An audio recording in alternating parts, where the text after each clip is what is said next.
being so variable, and not to mention swinging from side to side. Oh, let's do the track. She was also furious about the whole surrogacy business and all of the speculation. Whole description she does of the Portland hospital, the birth, that was completely fabricated. Archie competing with Tom Daley before he was even. And then goes into how she's very proud of Lilibet, her daughter, who's finding her voice. I mean, she is in the trusted care of the doctors and staff at Santa Barbara Cottage Hospital in like a better relationship with his son and his grandchildren. I think Charles does feel a guilt for how Harry was. Her children's birth, DNA, and even the very existence. The best thing to do. Yeah, is that it? If he wants to keep his wife and kids some sort of semblance of normalcy, he'll avoid. Two top royal commentators in Britain are speaking out and asking for DNA proof about Harry and Meghan's kids. Not rumors, not tabloid stories, actual evidence. One is a best-selling investigative author. The other is a titled royal expert with real connections.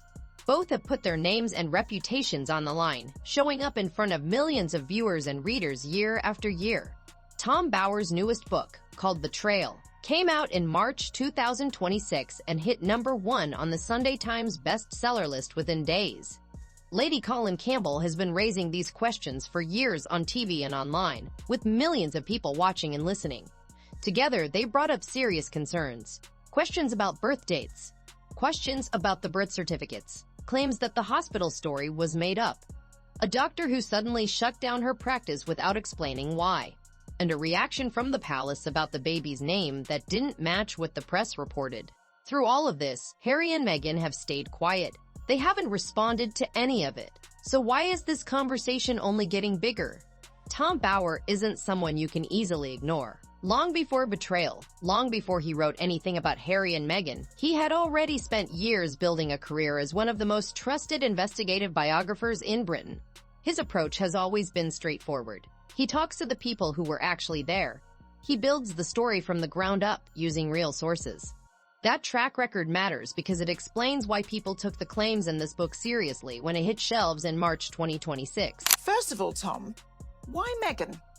Well, because she posed a challenge. Within days of being released, Betrayal was sitting at #1 on the Sunday Times bestseller list. It didn't slowly climb the charts. It didn't build momentum over weeks. It shot straight to the top right out of the gate. Harry and Meghan's fans pushed back almost immediately. Critics jumped on it just as fast, sharing and amplifying every page. But no matter which side people were on, the book owned the conversation from the start and hasn't released its script since. So what's actually inside it? The book runs close to 500 pages and covers a lot of ground, but a few specific moments grabbed the most attention. One of the biggest talking points centers on a reported meeting at Kensington Palace. According to the book, what was meant to be a calm conversation to cool things down between the two families turned tense quickly. Meghan reportedly told William to take his finger out of her face. Harry, the book claims, just stood there. Royal followers have been breaking down that scene ever since. But the palace confrontation wasn't the part of the book that really set things off. In Meghan snapping at Prince William, saying, "If you don't mind, get your finger out of my face." Boy, oh boy. Betrayal also takes a hard look at Archie's finances, raising concerns about how the money was actually being managed. Meghan's Netflix project gets attention too, with claims that the platform gave it far less support than people expected. That left many wondering whether the partnership was ever really as solid as it seemed on the outside. Across the whole book, Bower paints a picture of Meghan as someone who moves with total purpose. He describes her as a person who controls how the story is told at every turn, who cuts off contact with people she no longer needs, including her father and the royal family, and who stays several steps ahead in every situation. That description became one of the most quoted takeaways from the book, and it also laid the groundwork for the bigger questions Bower brings up about the couple's family life. Harry and Meghan's spokesperson didn't stay quiet. The claims were pushed back on directly. Several of them were called conspiracy theories, plain and simple. People who criticized the couple were labeled obsessed. But here's the interesting part. When that response came out, it didn't calm things down. It did the opposite. It pulled more attention onto the story. People who hadn't been paying attention suddenly went looking for exactly what had been said and why the reaction was so strong. Lady Colin Campbell had already been talking about many of these same ideas for years on TV and online, reaching audiences in the millions. When betrayal came along, it didn't start a brand new argument. It gave the existing one serious, published weight behind it. It's very toxic. I think they do their best, the Windsors, Prince Charles, the Queen, to kind of keep it cool, but it's just In that mix, Bauer's book, paired with Lady C's years of public commentary, created something that wouldn't just fade away like most royal drama does. Because what came next shifted away from palace politics and streaming deals. It moved to the kids, and that's where the questions become much harder to ignore. According to both Bauer and Lady C, the official story about how Archie was born doesn't add up. The version most people have accepted, the Portland hospital stay, the timeline, the details around it, has been described by Lady C in her commentary as completely made up. That is a very strong word to use, and she has stuck with it without backing down. Here is what critics keep pointing to. The first interview Harry and Meghan did after Archie was born was with CBS. In that conversation, Meghan said she never planned to have the baby in a hospital. She had wanted a home birth. That comment directly contradicted the Portland hospital story that had already been widely reported and accepted.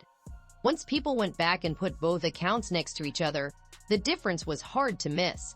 Bauer went further in betrayal. He questioned whether May 6th is even the correct birth date and whether the sequence of events that has been shared publicly actually matches what really happened. Then there is the Harry comment. It is a small remark. It went by quickly during the appearance, and most people in the moment didn't notice it. But royal watchers caught it and it spread. At his first public outing with Archie, when the baby was officially only 2 days old, Harry said something about how amazing it was to see how much babies change in just 2 weeks. 2 weeks, not 2 days. Mother and baby are doing incredibly well. It's been the most amazing experience. Lady C picked up on it right away. It quickly made its way around forums, comment sections, and social media. Harry and Meghan have never come out and addressed it in a way that cleared things up. There was no follow-up statement, no correction. They just let it sit there. People who support the couple would probably say this is the kind of moment that gets blown way out of proportion. Harry was tired. He was a new dad in front of cameras. He just misspoke. People read too much into a casual remark made under pressure. That's a reasonable thing to say. But critics push back and point out it wasn't just one slip. It was one slip sitting inside a much bigger pattern.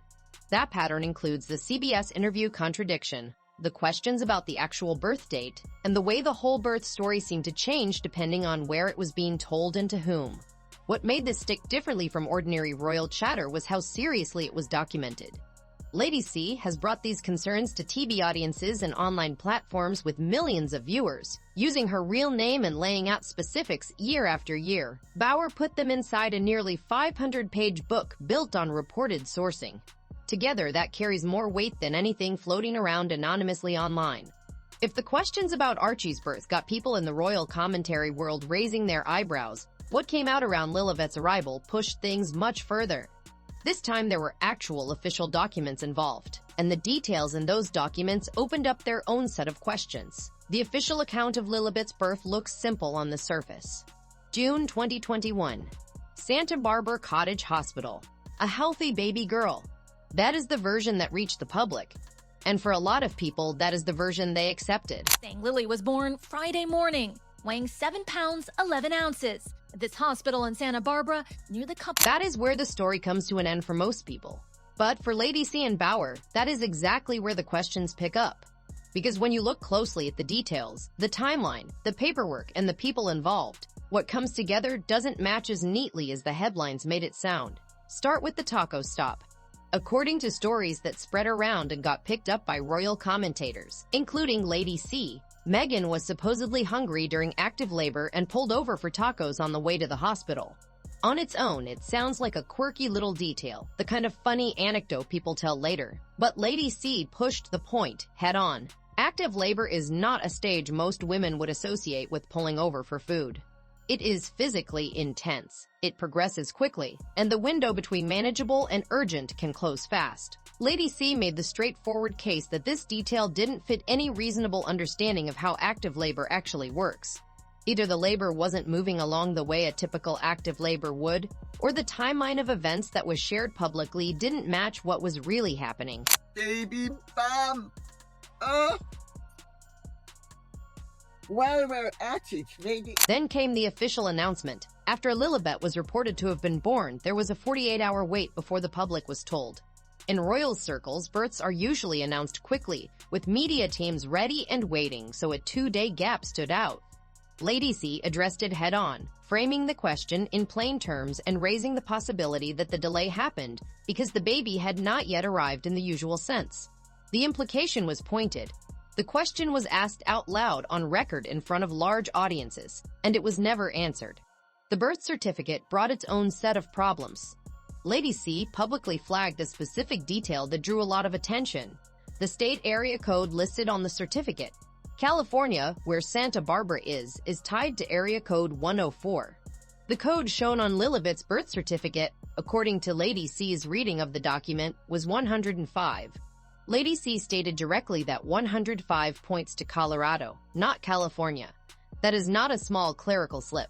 If accurate, it raises a clear and immediate question about where the birth actually happened and how the paperwork was filed. This detail spread quickly, was argued about across royal commentary platforms for a long time, and has never been publicly addressed with a clear documented correction from Harry and Meghan's team. She couldn't let go of Harry even when it was extremely inappropriate, and she couldn't let go of this bump. It looks weird because it is. Then there's the doctor. The medical professional who was publicly linked to Lilibet's birth shut down her practice at the end of that same month. No public statement explaining why. No comment to the press. She simply stopped practicing and stepped out of view. Lady C called it troubling. Bauer framed it as something worth examining within the bigger picture he was laying out. Neither went past what the documented facts supported, but both made it clear they saw it as a meaningful detail that deserved attention rather than silence. Each of these details can be argued on its own. The taco stop is unusual but not impossible. Birth certificate codes can be the result of administrative mistakes. Doctors close practices for all kinds of reasons. A 48-hour delay before going public could simply be a family wanting a private moment first. But Lady C's position has never softened. Bauer wove these questions into the structure of betrayal itself. And across 2 separate births with no formal documentary response and no legal challenge from the people being named publicly, the conversation held its ground when it would normally have folded under pressure. Beyond the paperwork and the timelines, though, critics pointed to something happening right out in the open, something anyone watching could see for themselves, and that became its own controversy. Of all the threads running through this debate, the one about Meghan's physical appearance during both pregnancies is the most immediately visible. In his newly obtained birth certificate, it shows Archie Harrison Mountbatten Windsor arrived May 6th. It is not about paperwork, dates, or area codes. It is about what millions of people watched in real time on their screens. And it is the thread that has sparked and keeps sparking the most raw and divided reaction of everything Lady C and Bauer have put forward. Lady C used one specific word when describing Meghan's baby bump during the Archie pregnancy. She called it performed. Not growing, not changing, performed. That word hit hard and it hit fast. Supporters of the couple called it cruel, baseless, and the kind of commentary no woman should ever have to deal with about her body or her pregnancy. Critics said Lady C was simply pointing at something visible, something captured in photos and video footage that anyone could go back and look at.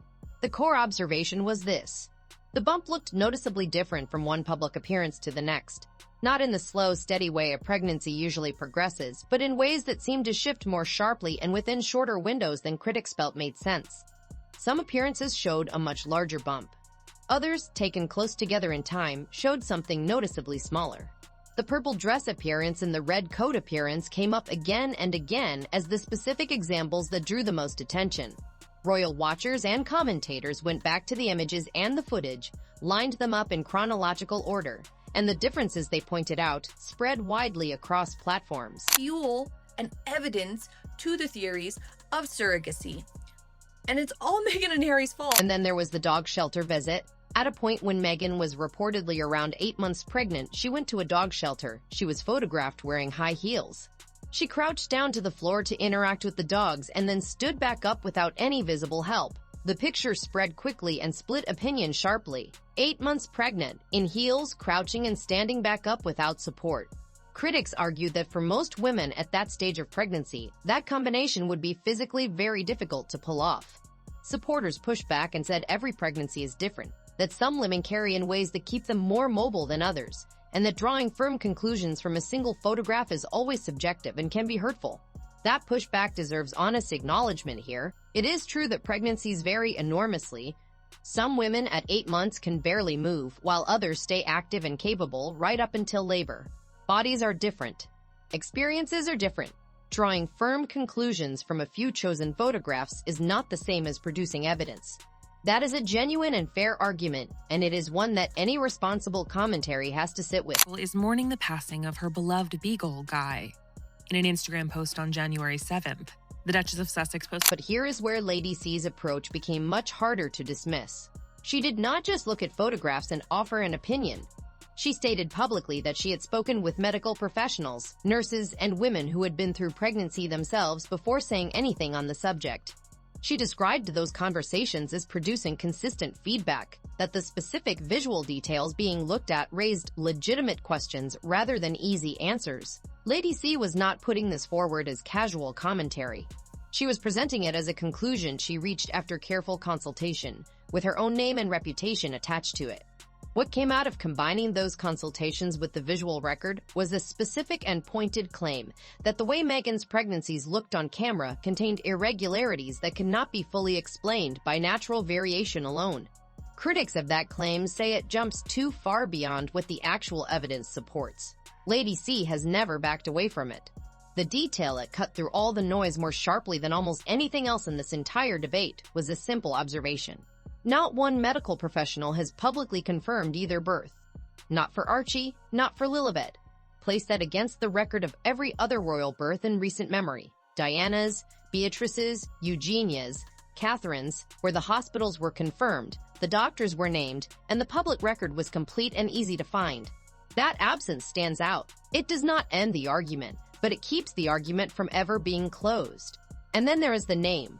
Because the moment Harry and Meghan announced what they were calling their daughter, Charles and Camilla tweeting congratulations to Harry, Meghan and Archie on the arrival of baby Lilibet. What happened inside the palace looked nothing like what the headlines were telling the world. When the name was announced, the media reaction was almost universally warm. Lilibet Diana, a tribute to the Queen and to Harry's mother. Headlines across the UK and the United States framed it as a deeply touching gesture. A grieving son honoring the two women who had shaped his life, picked at a moment when his relationship with the palace was already broken and painful. That story took hold quickly and spread far. It was the kind of story that practically writes itself, and most outlets ran with it without digging deeper. Lady C dug deeper. Her account of what actually happened inside the palace was the direct opposite of the headlines. She described cold fury, deep frustration, shock, and a sense of violation among those closest to the Queen. Not warmth, not quiet gratitude. Fury. The reason, as Lady C explained it, was the weight of what that name actually carried and who it actually belonged to. Lilibet was not a public nickname. It was not a name the Queen used in any official role or shared out in the world. It was deeply personal. It started in childhood and was used across decades almost exclusively by Prince Philip. It was the name he called her throughout their marriage, one of the longest and most well-documented royal marriages in history. Stories about when the Queen was asked permission or just told by Harry and Meghan they were using her nickname. When Philip died in April 2021, that name became something even more private. A piece of a relationship that no longer existed.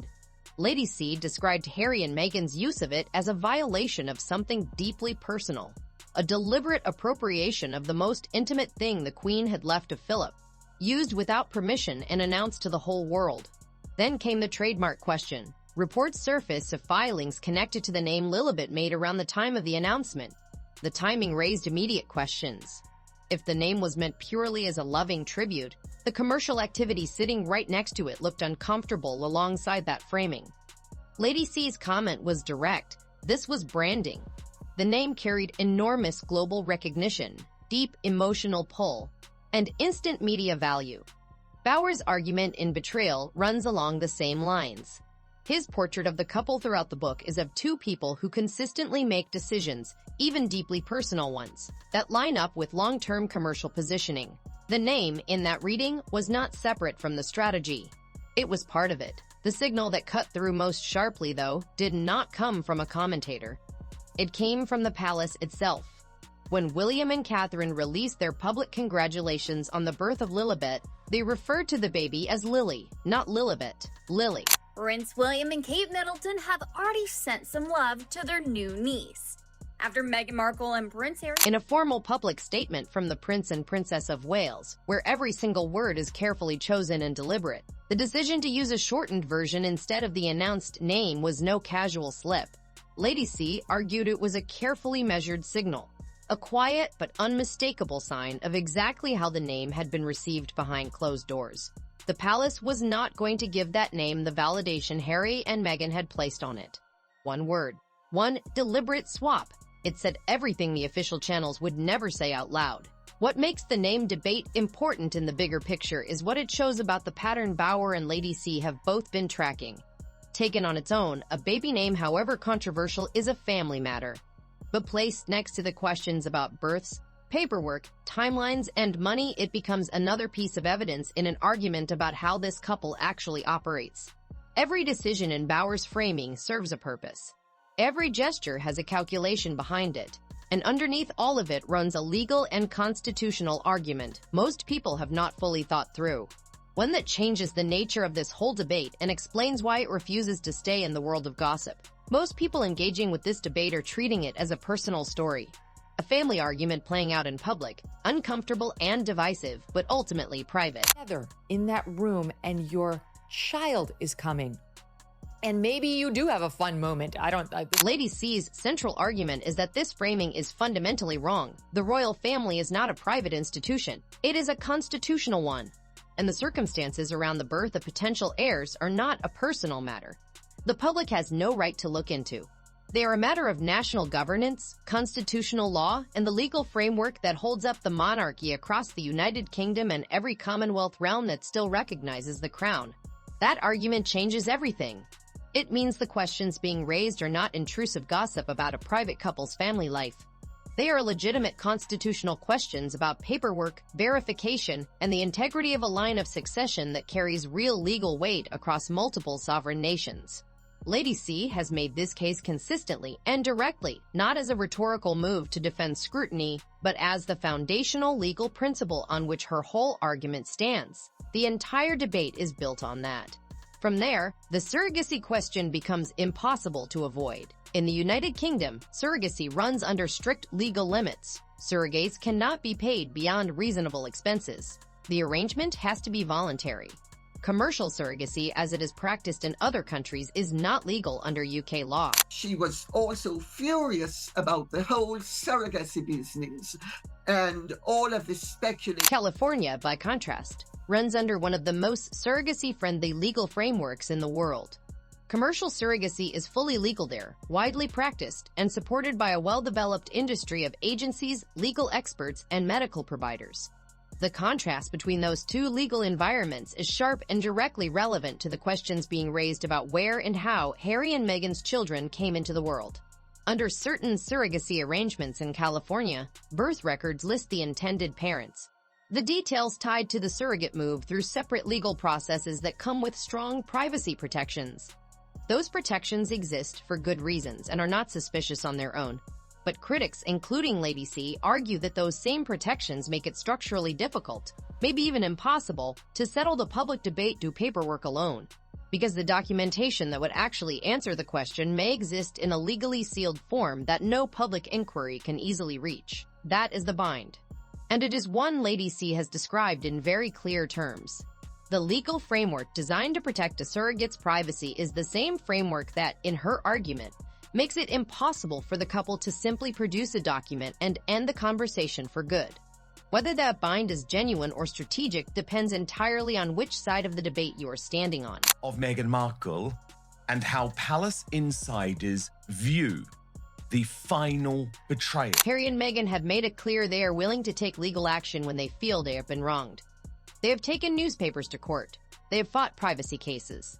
They have shown over and over that the legal system is not something they are afraid to use, which makes the specific absence of any legal challenge against Bauer or Lady C over claims that go directly to the parentage of their children one of the most talked about silences in this whole story. Lady C addressed this directly and memorably. When asked about the possibility of being sued, she said, "I don't mind if they sue as long as they lose." Her reasoning was immediate and specific. Meghan, she argued, would not want to be cross-examined under oath by her own barrister. That line spread everywhere because it put a finger on exactly what legal action would require. Not a statement, not a spokesperson, a courtroom, paperwork, cross-examination, the full weight of the legal process, where calling something a conspiracy theory carries no weight at all and only verified facts matter. No legal challenge has come. Neither Bauer nor Lady C has faced action over these specific claims. That silence sits right alongside every other silence in this story.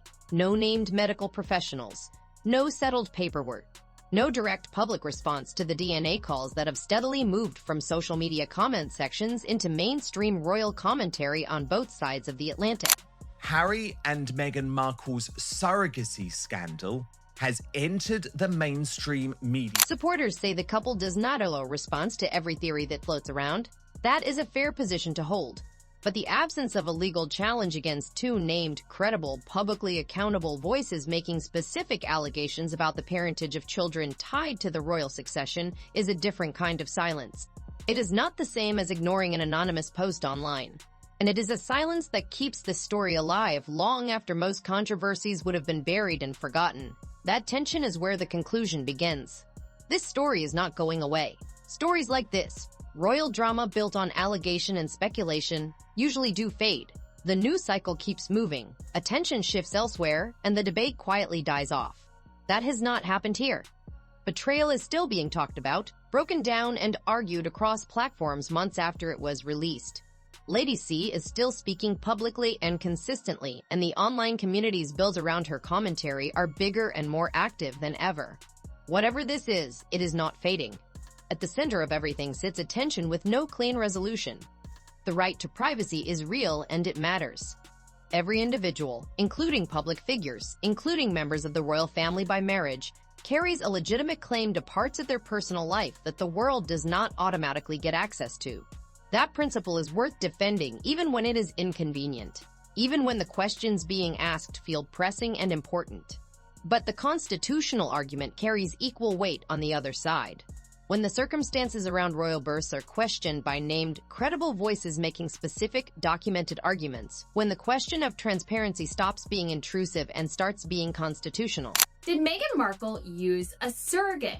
That's been something posited literally for well over 3 years. And no number of spokesperson statements changes that framing or closes the gap between what has been asked and what has actually been answered. Harry and Meghan could put this conversation to rest. That is the part that keeps pulling people back in. Not with a press release, not with a spokesperson, with the kind of clear, verifiable, publicly accessible documentation that has come with every comparable royal birth in living memory. It has not come. What remains is the silence. And in the absence of an answer, the debate fills the space. It grows louder with every book that lands at #1, every television appearance that clips and spreads, every legal challenge that never shows up. So here is the question this whole story keeps circling back to, the one worth sitting with after everything Bauer has written and everything Lady C has said. If the answers are simple, why does this conversation keep getting louder? Drop your thoughts in the comments, because this debate is clearly far from over. If you have made it this far, you already know this story runs deeper than most royal coverage is willing to go. So share what you think below. Do you believe these questions deserve answers, or has this debate gone too far? I genuinely want to know where you stand. If this is the kind of content you want to see more of, no fluff, no filler, just the full story with the details most channels skip over, then subscribe and hit the bell so you do not miss what is coming next.